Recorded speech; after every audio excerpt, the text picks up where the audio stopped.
Hi, Joss.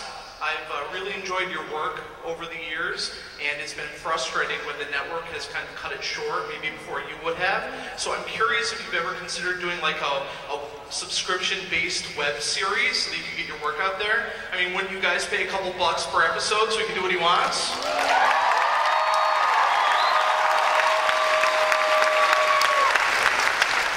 Thank you, head of marketing. I didn't think I was going to make it.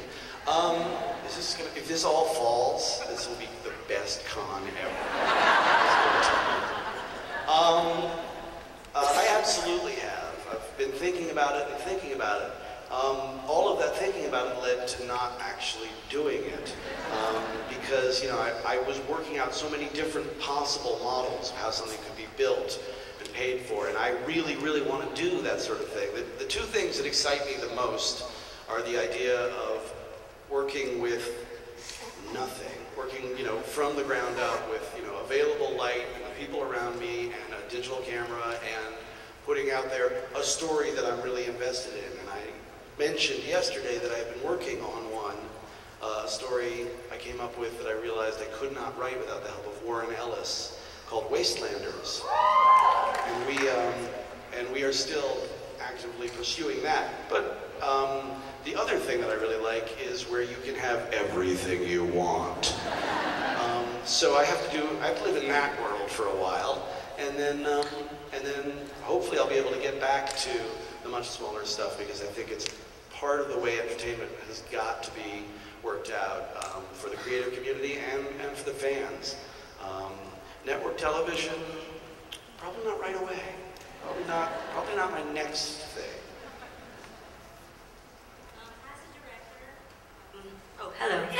As a director, you like using long, choreographed sequence shots. I was wondering what influences you to do that.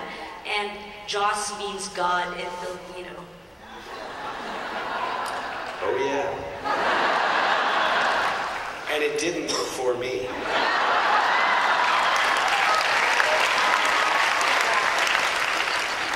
Thank you, I didn't know that. Wow, I'm so into myself, I forgot about the first part of the question. That is lame. What influences you to do sequence shots? Your long take, your single master that goes a long way and covers a lot of ground, it's like a drug. It should be used recreationally, but you can become addicted. I'm looking at you, early Brian De Palma. The thing I love about it is that it puts you in a space, and it moves you through that space in a way that makes the space more real to me than if you cut. It also, there's a frisson between the actors that is just not there when you're getting somebody's coverage and then you're turning around and getting somebody else's. I also should have turned off my phone before awkward moment. I think some of my favorite long takes, there are the great ones like Touch of Evil, where you can't believe the camera's still going. And then there are the great ones like Crimes and Misdemeanors. There's a scene between Martin Landau and Angelica Houston. You would never know the entire scene is one take. Those are the ones that really dazzle me. There's also a longer single take in Touch of Evil than the opening. The opening is very flashy, but there's one between Charlton Heston and Orson Welles later on that's about 5 minutes long. It doesn't present itself as that. It just keeps you in there. It sucks you in. If you use it at the wrong time, you're going to find that out in the editing room, and you're going to cut it up. So it's a dangerous tool. I used it in Serenity for a very specific reason. Everything was very disjointed. Everything was, time was, where are we? Oh, we're in a dream. It's a flashback. Oh, it's a hologram. It's an escape. What's going on? And then when we got to the ship, I wanted to say, look, this is solid ground, literally, by showing all of it and by showing the connection between everybody. So the influences, again, look at James Mason in A Star is Born. Right before The Man Who Got Away, which is also one take and is phenomenal, and Judy Garland's amazing, but before that, there's a scene of James Mason going into a club, trying to figure out which girl he's going to sleep with, and talking to the maitre d' about which one he can have. It's a kind of an ugly scene, and emotionally, but it's a gorgeous scene, and it's all one take, and again, you don't notice. You're just sort of sucked in, and it just puts you in that world. So there are a lot of influences, because it's a great device if it's not abused.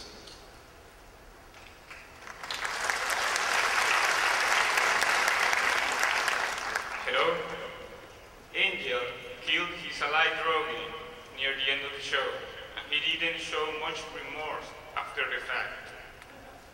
Okay. Did you mean with that you need to do evil acts in order to accomplish greater good? I'm sorry, who killed whom? Oh, Angel killed Killed Drogon. dragon. Drogon. Drogon was the guy who couldn't lie and lived in a tree. I don't make this stuff up. That's what happened.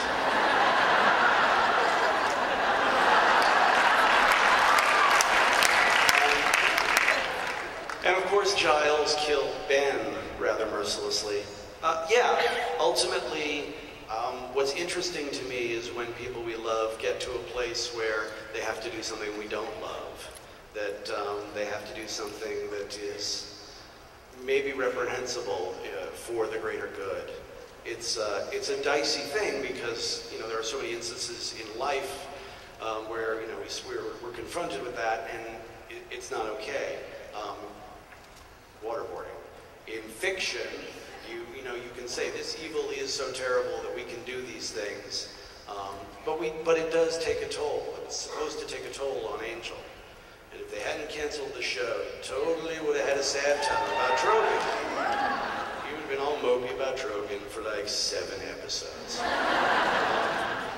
You know, I don't think ultimately he would show much remorse because of what was at stake. But then look at the structure of that episode. And, you know, from the, you know, very early in the season, I said, we're going to do The Godfather. We're going to do Today We Take Care of All Family Business, which is not exactly a heroic model to be building from, but we're going to put them in a position where that's how they have to do it. So it's always more interesting if your heroes, you know, are not too clean cut, to me. Can you describe the process you go through when you're writing a script?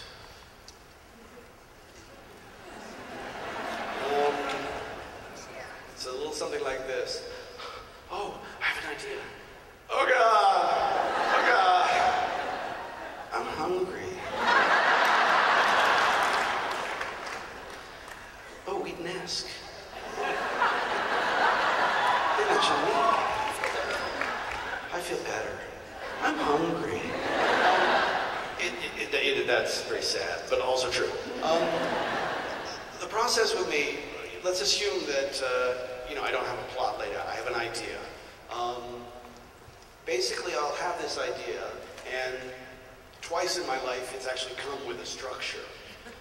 One was a spec that I sold for a bunch of money that never got made, which happened to me a few times. One was Cabin in the Woods, where it laid itself out in 3 acts. When that happens, you write it, and you write it as fast as you possibly can, because that will probably never happen again. It's happened to me twice. But just having an idea, a premise, a character, something that's nagging at you, is the thing that brings you in the room. And then you start the best part of writing, the thing that I've been doing with the Avengers. Well, now I'm past that and into the work of the thing. But just the free associating, the building the characters, the moments, the just everybody's invited. Come to this giant party in my brain, and I'll see who I end up talking to.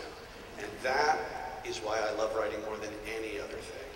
It is so much fun. Then eventually it gets hard. That's when the hunger and the internet and the porn